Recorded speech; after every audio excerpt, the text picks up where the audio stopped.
Welcome to the 8th Amazing Race 26 recap episode of the You Are Team Number podcast. My name is Michael Harmstone, and joining me, as ever, is the Canadian who is like hitting the slopes for some sand skiing, Logan Saunders. Afternoon. And the Australian who is like a swift hitting the nuts from a zebra, Ben Powell.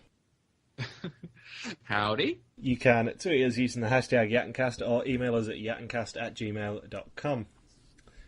So another fun episode. It was fun. It was just a good episode. It's not like, there wasn't as many talking points this episode as there have been for the past few weeks in regards to Hayley, because she's still doing her thing.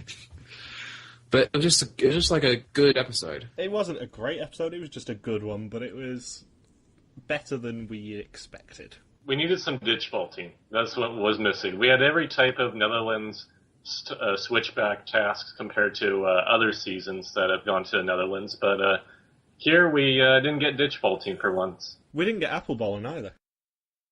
Apple balling was the one task in Amazing Race Australia 1 where they went to the Netherlands. They had to eat the Dutch delicacy, which was a cored apple in batter, I think it was, before receiving their next clue, which took them on the train to Prague. Meanwhile, they already did the ditch vaulting back in 21, so... And 12, yeah. It could have been a double switchback, the first ever double switchback. What a missed opportunity. Logan, you know the first ever double switchback is going to be hay bales. Don't get me started on the hay bales. Because you'll be there for 8 hours. Yes. And there'll probably be some woman from Utah that'll be stuck doing it for the whole time. I heard it was your favourite task though, Logan. Oh, whoever was responsible for that, just be glad I don't know who you are. Light the match and throw it into the car fire. So, previously, 6 teams raced to Namibia for 2 legs. Hayley made some new friends, and teams served up a snack at one of the detours and hit the slopes at another. And then Mike got hit below the belts by a zebra. Ouchies! Front runners Matt and Ashley and Laura and Tyler teamed up and won a leg each, as well as both using the double U-turn, which hindered Jaylani and Jenny and eliminated our hockey heroes, Olympians, Ali and Steve. Apart from the hockey bit, that might have been a lie. I believe speed skating was their sport, and some other ski jumping or whatever the crap it is. Skeleton. Skeleton? The most violent winter sport possible. Isn't that what John Montgomery did with skeleton? Yeah, actually, Monty did skeleton, Steve does bobsled. But still, skeleton is a very violent sport. Bobsled isn't much lower. I'm not really sure what skeleton is, so... Skeleton is basically sliding down a very steep hill on a tea tray. It's like doing the luge, but on your stomach. Huh. We don't have this thing called snow in Australia, so... We don't have these things called ice or winter sports. We have the occasional ice that gets kind of chilly occasionally, because right now it's 9 degrees outside, but still. 9 degrees, oh you poor love. Our highs this month has been 12. It's 30 degrees lower than it normally is, so... This is approaching summer and we get highs of 12 degrees, Ben. I love talking about the weather. Yeah, you're in the driest bit of Canada. Yes. Hashtag Okanagan. Yes, hashtag Okanagan, indeed. Did you notice during the title sequence that they've updated some of the images? They did that last week.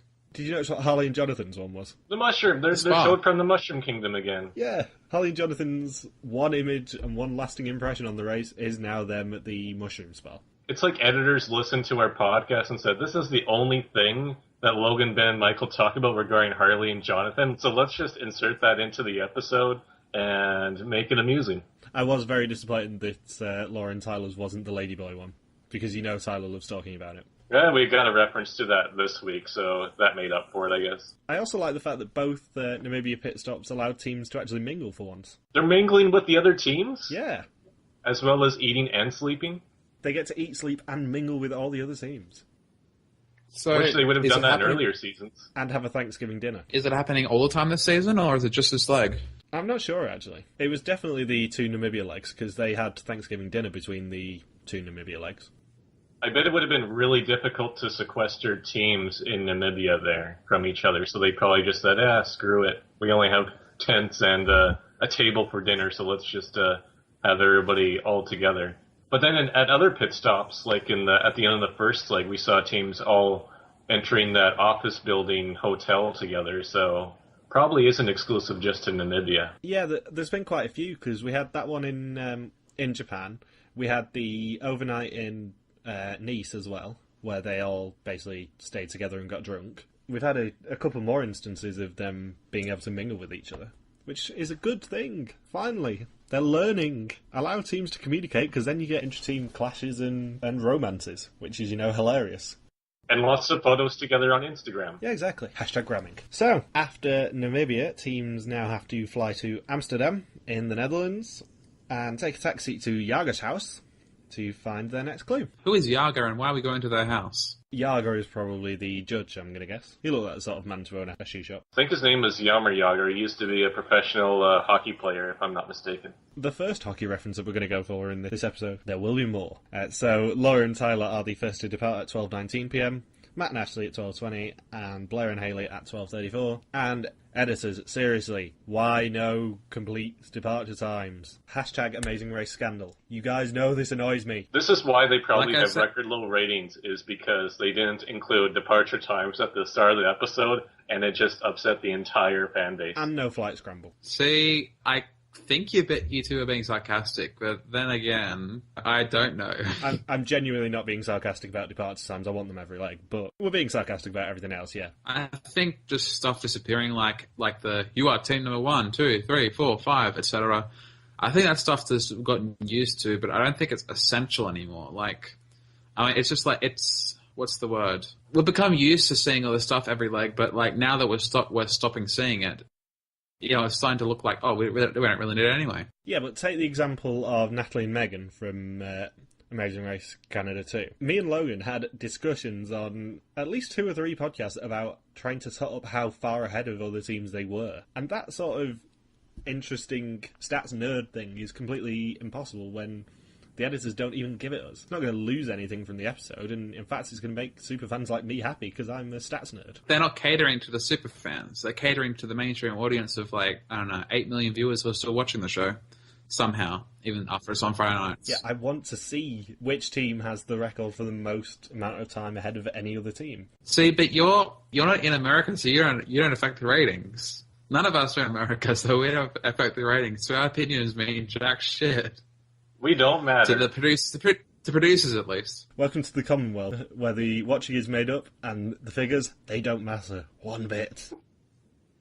So, once teams get to Jaga's house, we get the roadblock, which is who has a nice set of klompen. That's very suggestive. Fun fact, klompen is just the Dutch word for clogs. In this roadblock, one team member must find a clog out of hundreds in a room that matches the one that they have been shown. There are only subtle differences between each clog, so detail matters. Once they present the judge with the correct clog, they would receive their next clue. Isn't that the Dutchiest word you've ever heard in your life? Klompen with a K?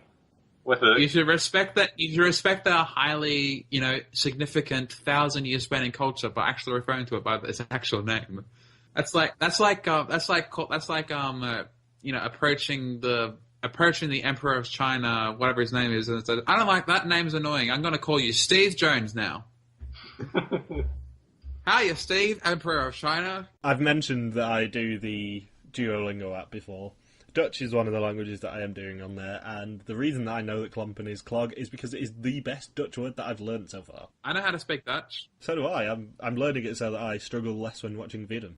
So, it's Tyler, Jenny, Matt, Rochelle, and Blair who are doing the roadblock.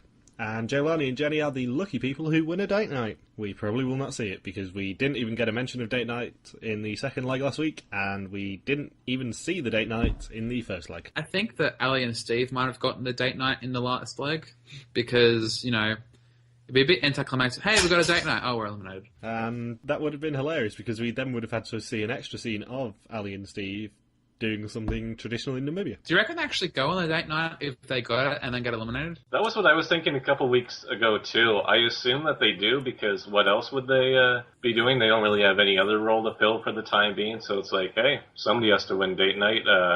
You guys can enjoy it on your own, and we don't need to have cameras around, so we get to cut down on costs. Especially in Namibia, where they're all staying in tents anyway. It doesn't actually make that big a difference. You might as well send them to, I don't know, watch the sunset At Spitzkopper. I wonder if producers made Ali and Steve say please and thank you when they gave them the date night reward near the tents. Hopefully. So this was a really interesting roadblock. Fun for Drawing smiley faces on shoes, you mean? It was fun to see Tyler talk about dressing up in costumes and get another Ladyboy reference. And the James Bond graphic. Did you see it? With the black and white background? It was very GoldenEye. Or any of the other 24 James Bond movies. See reflections on the water. Bum, bum, bum, bum. Da-da.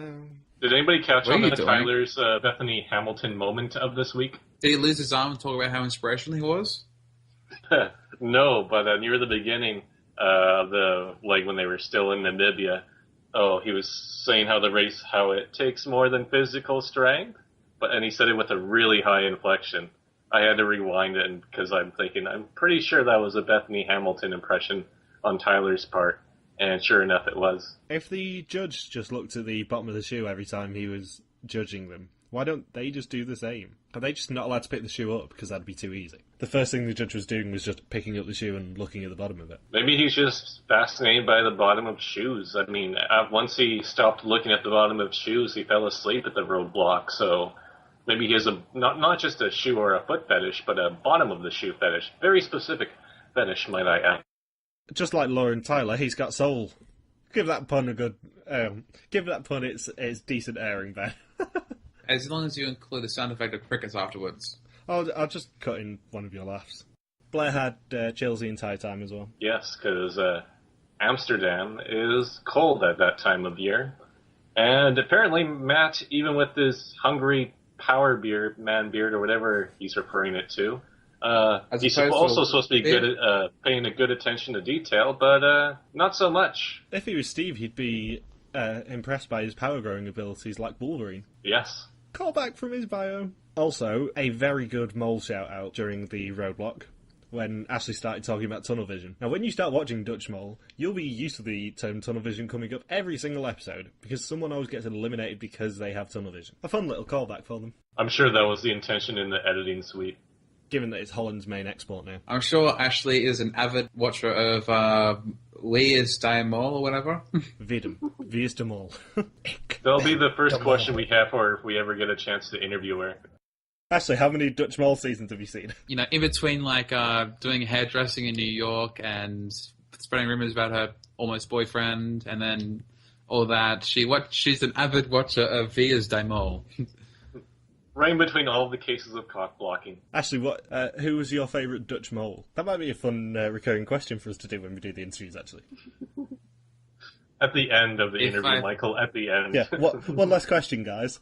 Who was your favourite mole in the Dutch series? So, Jenny is the first person to leave the roadblock, and then it's Tyler in second, Blair in third, Rochelle in fourth, and Matt a long way back in a firm fifth. Come on, Blair. Come on, Blair. Yeah, at least Blair didn't get a watermelon to the face. And teams must now ride a bike to a ferry crossing and then head into Amsterdam along the Amstel River to Muntoren, where they will find their next clue. Has there been a trip to the Netherlands in any season of The Amazing Race where they do not use bikes as a form of transportation? Australia won. 21. They didn't use bikes in 21? I don't think so. The only tasks that were in 21 was the fast forward with the bus going into the water, the one on the street where they have to collect money, the painting one, and then they have to take a bus or a taxi or whatever to the vault ditching, and then back to this place in Amsterdam, and no bikes at all. So instead of bikes, it was ditch vaulting. First Australian season didn't use bikes because they were only in the Netherlands for probably about an hour. They did one task there and then went on to the Czech Republic. Sounds like most tourists in the Netherlands, I would imagine. Yeah, I mean, I've probably spent about an hour and a half in the Netherlands as well, because we transferred a flight there. I spent 3 days there. It was fun. Also, this is the point where we get the first proper cat lady hate for Hayley. It smells like poop and it's so cold. Brr. I'm so cold. Okay, Stewie Griffin. Who is she? Who is she? Where did you find her? Were the cameramen on motorbikes as well? They must have been. Or like tuk-tuks or whatever. Whatever they have in the Amsterdam. There was one shot of a team on the ferry where there was just someone on a motorbike with them. No explanation otherwise. We didn't see them again. It was just a random motorbike on there. You could see the cameraman a lot from the bridges and the other side of the bank in this episode. Yeah, you could also see a random runner at one point. So yeah, the Haley hate again that we always have to explain the context for. Everyone seems to be bagging on Haley again. Well, yeah, she's a woman and she's getting screen time, and it's the Amazing Race. Can we just talk about the fact that she was her sort of biggest thing apart from the directions was her Blair sort of steaming ahead of her? I'm assuming that's because of his Ironman training. You said he's an actual triathlete, right? Yeah, he said in his original bio that he competes in Ironmans, which are basically ultra triathlons. So all his bike training will just be trying to get somewhere as fast as is physically possible and riding like 150 to 200 miles in doing so. He may violate the 20-foot rule on the Amazing Race with any partner that he would have been paired up with for this season, I think. Yeah, it's the same with running or swimming. He's going to be trying to steam ahead because that's naturally what he's like. Meanwhile, Haley is not. Haley's just taking in the scenery. And she actually knows the directions, though. She's not just taking in the scenery. She was pretty much right about where to go and solve the riddle at the detour all by herself. I actually think they don't have that. It's not GPS that they have on their camera phone sort of things. It's actually just a map. It doesn't indicate their position. It just has a map on there that shows, this is the new age of Amazing Race, that where you can like have a map at your fingertips. But it doesn't show them when they are, because that'd be like pretty much cheating and defeat the purpose of the entire thing. An Ironman includes a 112-mile bike race, by the way, and then a marathon. Fun fact. Immediately after. Yeah, fun fact from Wikipedia. So, the clue at the Muntoren is the detour, which is soak or shuffle. And in soak, teams must strip down and take a hot tub that is also a boat along the waterways of Amsterdam, looking for 3 rebus clues, which together spell out a phrase that they need to exchange for the next clue. And in shuffle, teams must score 51 points between them in Scholen, a Dutch form of shuffleboard, to receive their next clue, personally handed to them by either Jenna Maraska, Chris Doherty, or Debbie Beebe. The first 3 winners of Survivor Shuffleboard. You could have just said Jeff Probst. No, that's less fun. Ben is wrong! So soak is more like a date night than a detour as well. I would have loved it if this would have been a date night. Yes, congratulations, Jaylani and Jenny. You get to sail the waterways of Amsterdam on a hot tub. Before going to your Roman skating rink. Before you go to your Five Eyes skating rink. Is that like a 5-star hotel? But the Dutch version of it is 5-eye instead of 5-star? At least it was Ice Skating Rink instead of Ice Hotel. That would have been a bad place for CJ and Libby, considering that they what was it that happened in the second leg with them with the detour? That was the one with the noodles, wasn't it? Oh, the sled. The ice skating one, yes. The one where they just could not get this sled around the speed skating track, no matter how hard they tried. Wasn't that Mike Rochelle? No, that was them as well, but they didn't eventually do it because we had the picture of Mike looking like a Cthulhu, didn't we? Yeah, they switched. Also, Laura's Amazing Maths was on show with the square root of 64 being 6. Close enough. It's an even number. What phrase would include 6, though? Sixing ring-ish? It's Dutch. Who knows what the language is there? Yeah, they're probably not going to give them 3 rebus clues to find a Dutch word, unless the phrase is something like find art at the mole headquarters. I really wish that a detective John Rebus in the popular Ian Rankin novel series would have been a part of the Rebus part of the detour, but that didn't happen. Isn't he angry and Scottish? He is angry and Scottish, yes. He's from Glasgow, I think. So probably wouldn't be living long enough. Fun fact, there are some African countries that have a higher life expectancy than some parts of Glasgow. That may be one of the most offensive things you've said, Michael. No, it is absolutely true as well. There are some really ultra-violent places in Glasgow where the life expectancy is something like 29. And you're worried about me offending the Scots. Teams have fun in the hot tubs, don't they? Including Laura and Tyler saying, I'm about to pee to warm it up. Too late. Laura was not kidding, just for the record. She really did.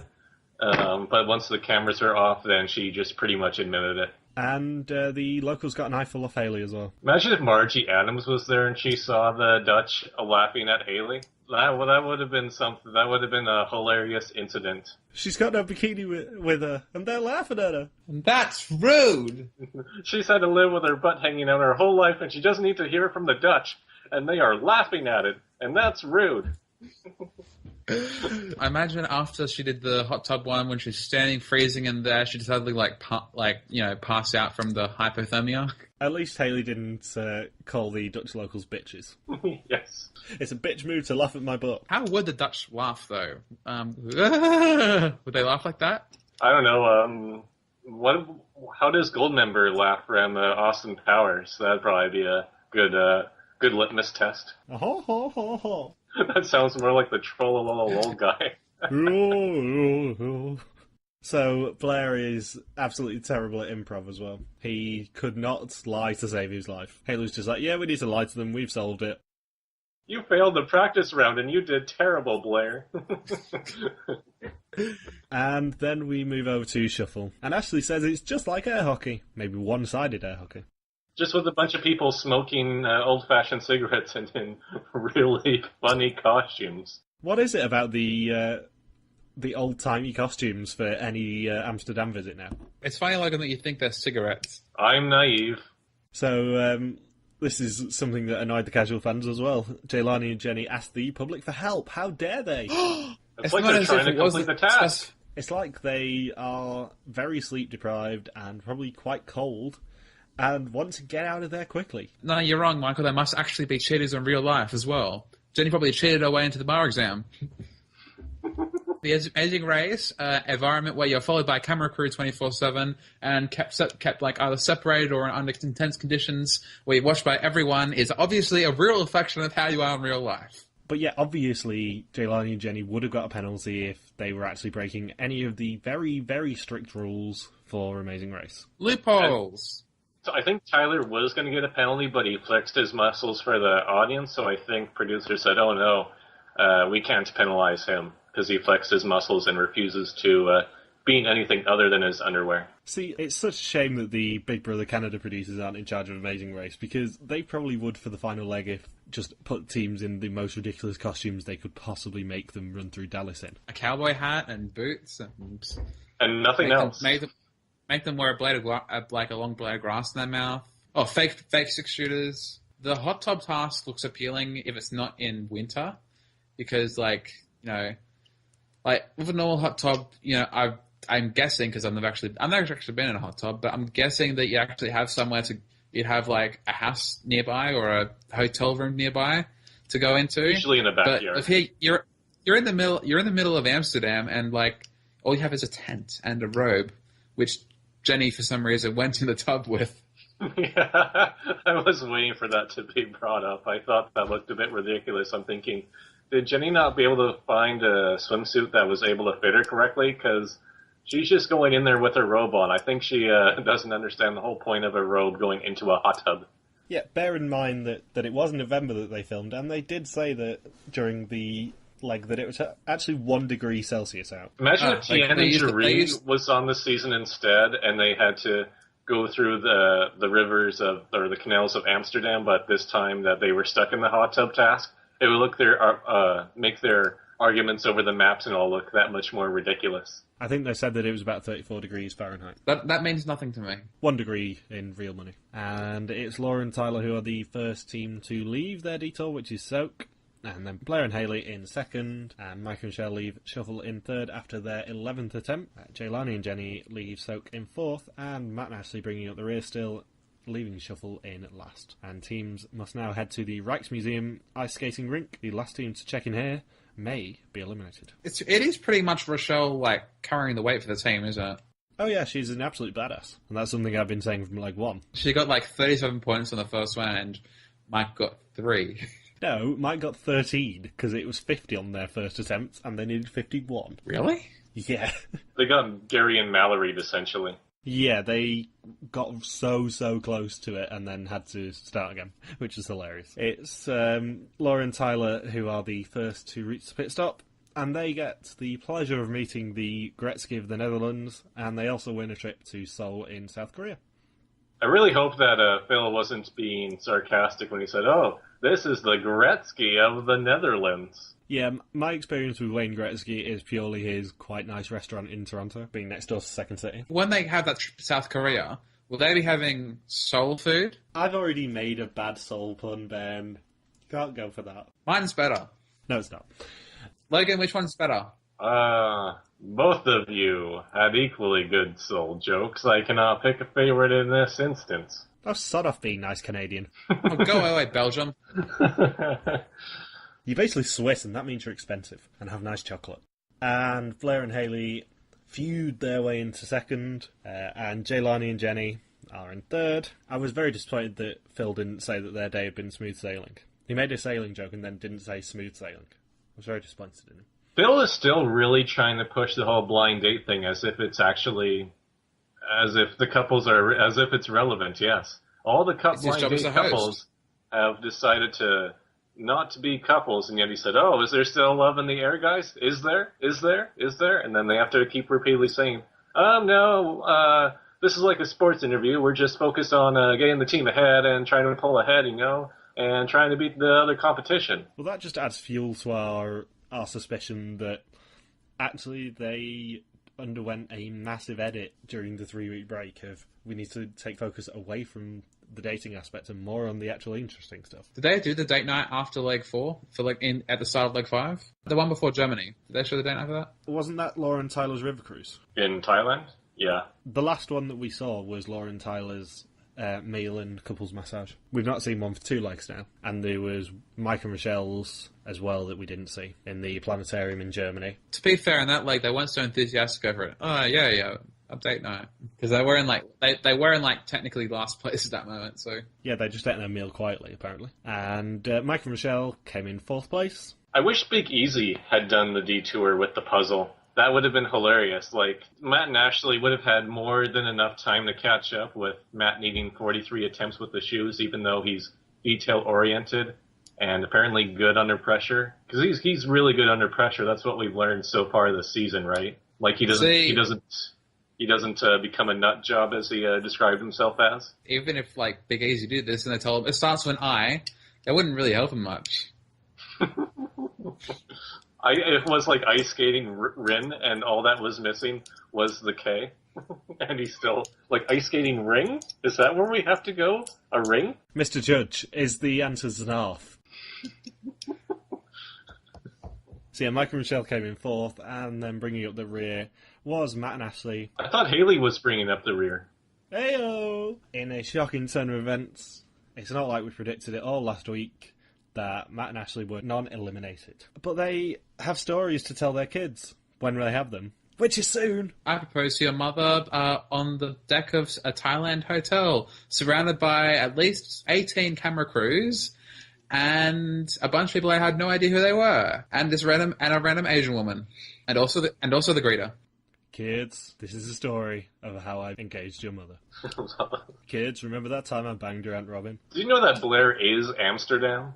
Did you hear that proclamation of his? I did, and actually that's quite familiar because I think I Amsterdam was that it definitely used to be their advertising campaign. It probably still is. Really? Yeah, I Amsterdam.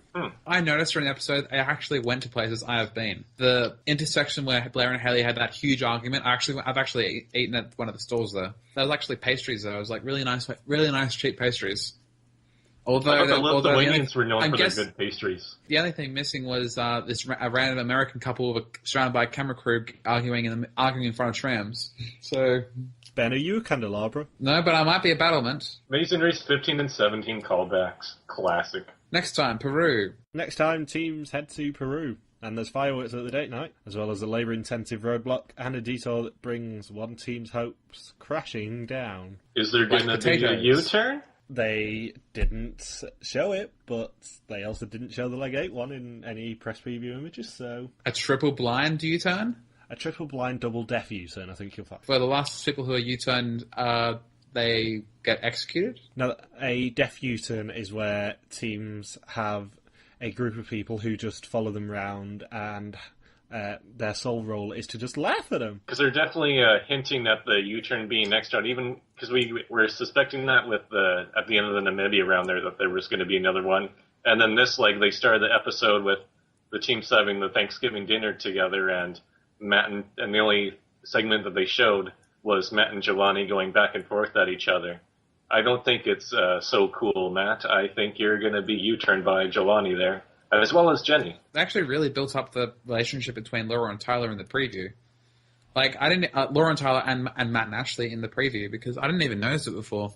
I just thought they happened to be in the same area while they did stuff. Apparently they're alliance. They're an alliance. Bottom two next week, or both get a U-turn next week? Mike and Rochelle can still U-turn, can't they? Because it was a blind U-turn, so it doesn't count. Not sure. I think the American rules say they can't because they used up their U-turn power. But I wouldn't be surprised if they adopt the Canadian rule of you can use whatever U-turns you want, sod it. It's a blind U-turn, so you don't actually see who U-turns use. So that means, like, how does a U-turn work nowadays? Like, they've gone from, like, the stickers, then they went to touch screens, now they go back to, like, stubs with their pictures on them. The reason that they got rid of the touchscreens is because of the reflections from the light. It was really hard for them to pick up the camera angles on the screens. Also, I'll be very disappointed if Jenny does not U-turn the shit out of Matt and Ashley. What are you going to do when you get to the U-turn? U-turn the shit out of them! So if Mike and Rochelle can't use it, that mean it's up to Haley and Blair? Yeah, it's Haley and Blair and Jaylani and Jenny, the only two teams who can. I always was under the impression that with the way that the U-turn was previously formatted and how, it was based on whether you had your sticker or not, that's why, back in season 9 that Mojo couldn't U-turn BJ and Tyler because they lost theirs, and how I thought that the blind U-turn meant that they could also use it on a regular U-turn because it didn't mean they had to use up their sticker or sticker equivalent. So that's news to me now. No, I think the American rule is you can't use it even if you've used a blind one. Yeah, because there's never been anybody who's used it twice in the season, while in Canada they were very open about it being unlimited usage, and we saw the same team use it multiple times. Canada can get away with that purely because everyone's so nice, they're never going to U-turn each other anyway. So yeah, anything else to say about this wonderful episode? I really hope Laura and Tyler don't win because I'm not so fond of them. No, I'm still hoping for a Blair and Haley win, with Mike and Rochelle a close second. It really would be Zach and Flo 2.0. But at least Haley is not useless. Flo knows Italian. And French.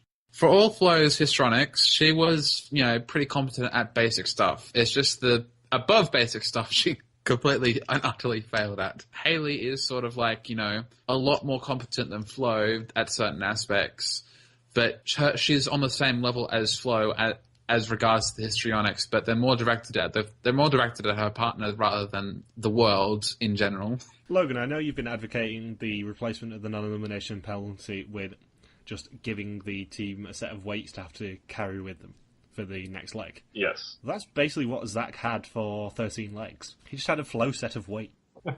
Yes. I wonder, what would be the best ending to this season? I'm just thinking about it out loud here, but if they keep the Final Four twist that they had from season 25, which we suspect will happen this season, but in round 11, right at the very end, Blair and Haley should be last, and then Phil hits them with the twist, and then in the finale, Blair and Haley win. The audience would go livid. Like Amanda livid. Yeah, Amanda livid, yes. That would be glorious, actually, purely because I would spend the entire week just defending Haley and how she's not the spawn of Satan. There's probably the same people who think Dave and Connor are great winners, so I don't think we need to play any credence to opinion at all. Ding. Dave and Connor weren't the worst winners that season could have produced. Second worst. I mean, there was still Jet and Cord in there. Yeah, at least Dave and Connor didn't say anything homophobic or be very sore losers. So who do we think is going to be eliminated next week? Because it's pretty much guaranteed to be an elimination. Matt and Ashley. Yeah, I'd agree. Matt and Ashley, they're gone. Hopefully they'll get U-turned out because that would be poetic justice. Tyler and Laura currently have the longest winning streak so far this season at 2 legs. Tied with Jaylani and Jenny, yeah. There's only 2 teams this race who have actually won more than 1 leg, and that is Jaylani and Jenny and Laura and Tyler, both back-to-back. It feels strange that every team left in the race, including from last leg, have won a leg, because Mike and Rochelle don't feel like leg winners, and Matt and Ashley don't really feel like leg winners. Like, if this was like a season from season 10 to 20 or 10 to 24, let's say, it'd normally be like Jelani and Jenny winning a few legs, Laura and Tyler winning a lot of legs, Haley and Blair having that random win, but Mike, Rochelle, and Matt and Ashley don't feel like the regular leg winners we have in the Amazing Race. The best thing is that Mike and Rochelle won the leg that not only provided us with the engagement, but also with probably the most screen-capable task of the season in the Ladyboy task. Kurt and Bergen definitely feel like leg winners to me. I'm just going to put that out there. Logan, stop brown-nosing Bergen. He stopped responding to you on Twitter for a reason. Get over it. Wah, wah, wah. And yeah, I think that's about it. Yeah, we discussed the whole episode. It was a good episode, but not like, mind-blowingly amazing episode or leg. It was just good. Yeah, if you consider that the last leg 9 that we talked about had the surfing fast forward and the amazing cupping task. How dare you, Michael? Bethany was so inspirational when she surfed on that surf simulator because she's a surfer, and she's so inspirational. She could have been pregnant, and she would still be so inspirational. We missed out on not having her do the cupping task, because I suspect her reactions would have been quite funny. Ow, you're hurting me? That's rude. Laying there on the table while I was getting cut by the hot glass things, I just want to show people that even though I have one arm, I can still do it. These suction cups on my back. We have one more segment that we get to do. We actually have a fan question. Dun dun dun. But Logan, this is usually only saved for our interview podcasts. More of which may be coming soon, hint. But Dale, from one of the Facebook groups online, asked us why we haven't been told how much money a team has been receiving for throughout this course of the season. I'm going to guess Scotiabank American Express cards. They're probably waiting for a sponsor to officially supply the funding for each leg, like they do with Amazing Race Canada, where Amazing Race Canada, the first season, it was Interact cards, and then the second season it was Scotiabank that provided the money for that leg of the race. And as for a real answer, I'm gonna guess it ties back to the thing I was talking about at the start of the leg, where it used to be one of those things that they kind of choked the leg with all this information, and now that it's like slowly being weeded out, people aren't really caring because it's not that vital. It's only that vital if you're a statistics nerd, like the other two here. Or a team runs out of money. But when is the last time a team has run out of money? Probably Bergen and Kurt, just like trying to get to the detour. Right. I mean, not on screen, obviously, but still. In all seriousness, we have seen a couple of you start with this amount of money, but we've not seen it that much this season in the same way that we've not seen the departure times. I'm less annoyed with the lack of money as I am with the lack of departure times because, seriously guys, doesn't take that long. You can even just show it on the screens and not actually even have to reference it like you did with Matt and Ashley this week. But yeah, it's not that vital to Amazing Race anymore. Yeah, like how back in the really early seasons they used to when they were indicating how far it was to reach, they used to actually put a distance between each route marker because it just to sort of gauge how far that had to travel, so sort of like traveling along with them. But now that's slowly been phased out. Nobody really cares unless you're like a really, really big statistics nerd. In that case, they just go on Reality Fan Forum, who've already made a map of all the locations because they spy on them. Simples. Or you can look up afterwards on Google Maps. That's what I was doing for most of the Amazing Race Australia, just like figuring out how far it was to go from here to here. The first New Zealand, I actually mapped all these locations, and it was a very, very long drive, a lot longer than I looked on TV. So yeah, and you brought that up with Kat and Jesse on your amazing interview that is still available on yatncast.wordpress.com. God, we need to do some more interviews so I can start plugging in another one. So, anything else to add about this leg? I think that's it. So, thank you very much for joining us. We'll be back for more Amazing Race next week. If you enjoyed the show, and if you didn't, please give us a like on YouTube. And if you want to see what we're rambling about this week, our Twitters are in the description down below. Thank you very much, and see you next week. Hashtag 250. Peace. You can cut it off at some point there. Peace.